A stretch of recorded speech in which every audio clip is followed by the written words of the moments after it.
Alam mo yung moments na tahimik ka lang tapos bigla mong naisip, grabe ang sipag ko naman pero bakit parang hindi nagbabago ang buhay ko?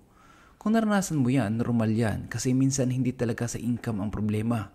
Minsan nasa mga small decisions natin araw-araw. Yung mga purchases na malit lang naman, reward ko to o once lang naman. Pero kapag tinotal mo buwan-buwan, dun mo malalaman kung bakit parang laging may kulang. At huwag kang mag-alala kasi minsan ganyan rin ako sa mga bagay na ito. Dumaan din ako sa mga stage na bili dito, bili doon, tapos sa ending, tanong ko sa sarili ko, saan napunta yung pera ko? Don't worry, hindi ko ginawa itong video na to para manermon. Wala tayong preach energy dito. Ang goal natin is awareness. Para makita mo yung mga bagay na unconsciously kinakain yung budget mo. At para mabigyan ka ng clarity kung ano ang mga kailangan mong putulin, bawasan o baguhin. Hindi mo kailangang maging perfect, hindi mo kailangan biglang magtipid ng sobra, pero ang kailangan mong alamin kung saan napupunta ang pera mo. Kapag may awareness ka, mas madali yung next steps. Kaya today pag-uusapan natin yung 8 bagay na madalas mong binibili na imbes makatulong, lalo ka lang pinapahirap. Let's go! Number 1, Lotto Ticket. Ito yung parang silent hope ng maraming Pinoy. Yung parang kapag sobrang hirap ng buhay, iniisip na lang natin na sana manalo ako. At oo, hindi masama mangarap. Pero ang problema, maraming tao ang bumibili ng Lotto Ticket araw-araw. Minsan maramihan pa. Tapos umaasa na ito ang ticket nila sa pag-asenso. Ang hindi natin madalas nakikita ay yung math. Mas mataas pa ang chance mong tamaan ng kidlat kaysa manalo sa jackpot. Hindi ko sinasabing never ka dapat bumili, pero kung yan ang nagiging monthly o weekly expense at umaabot pa ng daan-daan o libo-libo kada buwan, hindi yan investment, entertainment yan. At madalas yan yung nakakalimutan ng karamihan. Sinasabi nila, malay mo swertihin. Ang mas magandang tanong, what if kung yung perang yun ginamit mo sa skills, side hustle o small business? Baka mas malaki pa ang chance ng success. Lotto is fun pero hindi siya life plan. Number 2, new phone. Kahit gumagana pa naman yung lumang phone. Ito ang isa sa pinaka-common sa lahat. Every year may bagong labas, bagong camera, bagong kulay, bagong feature o latest na iPhone.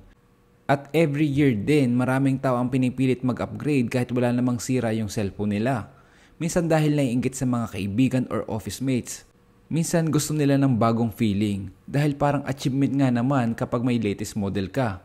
Pero ang hindi alam ng karamihan, ang pinakamalaking kalaban ng finances ay impulsive upgrade.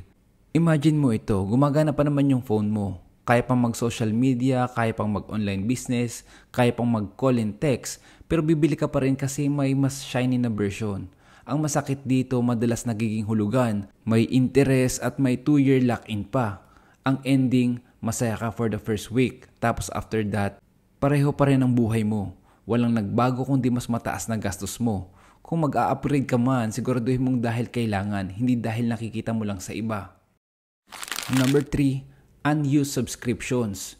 Ito yung mga tahimik na kumakain ng pera mo buwan-buwan. Netflix, Spotify, Disney+, AI apps, cloud storage, gaming passes at kung ano-ano pa. Hindi masamang magkaroon ng mga ito. Ang problema ay habang tumatagal, nakakalimutan mo kung ginagamit mo pa ba talaga. Marami sa atin may 3 streaming apps pero isa lang naman talaga ang pinapanood. May monthly editing app, subscription pero minsan isang beses lang ginagamit. Tapos dahil automatic ang payment, hindi mo napapansin na buwan-buwan may dumarating na kaltas sa bangko mo. Para silang maliliit na butas sa timba. Hindi halata individually pero pag pinagsama-sama, parang may sahod kang nawawala ng hindi mo alam. Tanong ko sa iyo, ilang subscription ang kaya mong tanggalin right now nang hindi masasaktan ang lifestyle mo? Kasi kung kaya mong tanggalin yung hindi mo naman ginagamit, baka may maipon ka pa pang start ng side hustle mo. Number 4, daily coffee sa mamahaling coffee shop. Okay, relax, hindi kita kalaban. Alam kong masarap ang coffee, alam kong therapy yan, alam kong I deserve this. Pero let's be real for a moment. Kung araw-araw ka bumibili ng 150 pesos to 250 pesos na coffee, automatic may 4,500 pesos to 7,500 pesos kang nawawala monthly. In a year, that's 54,000 to 90,000 pesos. Yung iba mas mahal pa. Worth it ba? Minsan oo, lalo na kung once or twice a week. Pero everyday, I don't think so. Kung iniisip mo pa rin, maliit lang naman yan. Isipin mo ito. May mga tao na nagbago ang buhay dahil lang sa pagkat ng daily coffee at nag-invest sa skills. Pinalit nila yung 200 pesos coffee sa 20 pesos na herbal coffee mix. I don't recommend yung mga typical na 3-in-1 coffee kasi baka magkasakit ka naman doon.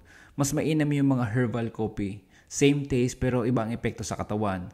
Or magtimpla ka na lang ng sarili mong kape, mas mainam pa yon. At yung matitipid mo, pwede mong ipunin pang upgrade ng knowledge or skills mo. Or pang start ng side hustle. Hindi ko sinasabing gawin mo rin. Ang sinasabi ko, isipin mo kung kailangan mo ba talaga araw-araw. Minsan kasi yung pera mo hindi nawawala sa big purchases. Nawawala sa small habits.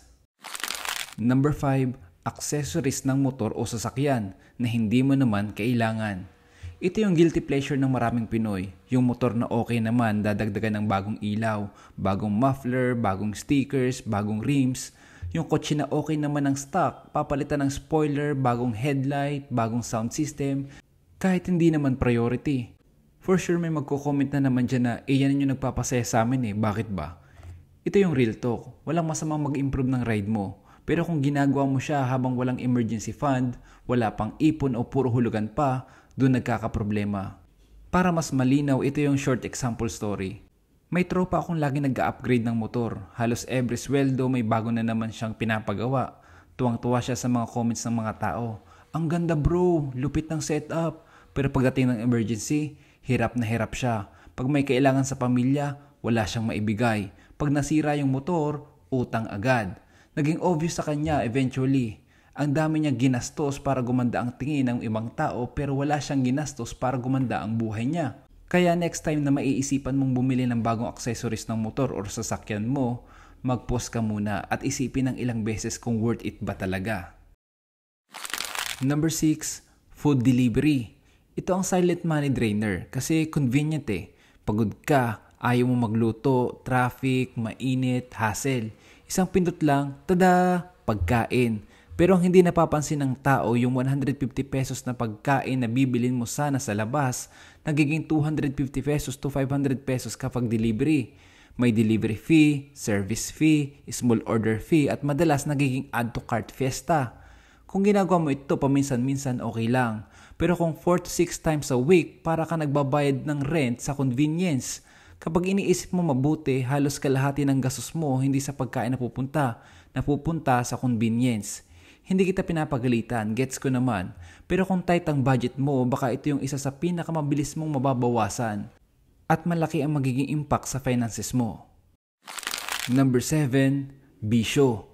Vape, yosi, alak, online sugal. Ito na yung pinaka-obvious pero pinakamahirap bitawan. Yosi na 100 pesos to 150 pesos per day. Vape na 300 pesos to 500 pesos per week. Alak na 300 pesos to 1,000 pesos per session. Online sugal na minsan ilang libo ang nawawala sa isang upuan lang at pinopromote pa ng mga social media influencer kaya lalong lumalala. Hindi ito gastos, escape ito. Escape sa stress, escape sa pressure, escape sa problema. Pero ang problema sa escape, pagbalik mo sa reality, mas malala ang sitwasyon mo. Hindi ko sinasabing magbago ka kaagad, hindi yun realistic. Pero baka oras na para tanungin mo ang sarili mo. Nakakatulong ba talaga ito sa buhay ko o temporary comfort lang na may kapalit na mas malaking damage? Kasi kung gagastos ka rin, piliin mo yung mga bagay na magpapagaan ng buhay mo, hindi yung magpapabigat. Marami ng tao ang nasira ang buhay sa mga ganitong bisyo lalo na sa sugal. Kaya kung ikaw yung taong hinihila ng mga bisyo na yan, iwanan mo na habang may time ka pa para sa pamilya mo at para sa sarili mo mismo. Number 8, payday sale items. Shopee, Lazada, TikTok live shopping. Parang ang liit-liit lang, 29 pesos lang, 39 pesos, buy one take one. Pero alam mo yung mas matinding trick, yung feeling na sayang naman, sale Kaya kahit hindi mo kailangan bibili ka. Yung iba nagche-check out dahil lang nakita nila na nagchat-chat yung mga viewers. Mine, add to cart, pabili, parang nakakasama ka sa hype. Pero at the end of the month, mapapaisip ka, bakit parang wala naman akong pera? Simple, napunta sa mini expenses na wala namang silbi sa long-term life mo. Ang masakit, yung binili mo minsan nasa drawer lang. Nakalimutan mo na, hindi mo na nagagamit. Pero yung pera, wala na. Kung gusto mo talaga maka-breakthrough financially, ito yung sikretong hindi sinasabi ng iba. Hindi mo kailangan ng mas malaki pang sahod, although mas maganda yon. Pero ang mas kailangan mo ay mga matalinong pagdedesisyon sa pera. Alam mo, hindi ko ito ginawa para sabihin sa'yo na masama ka o mali ka. Ginawa ko ito kasi deserve mong gumaan ang buhay mo. Deserve mong umangat, makaipon, makapagsimula at eventually mabuhay ng hindi lagi naghahabol ng sweldo.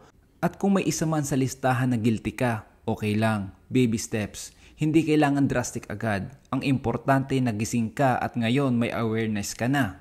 Kung nagustuhan mo ang video na to at may natutunan ka kahit konti, please consider liking, sharing at lalo na mag-subscribe ka sa channel natin para mas marami pa tayong conversations tungkol sa self-improvement, mindset at pera. Promise, marami pa tayong pag-uusapan. Peace!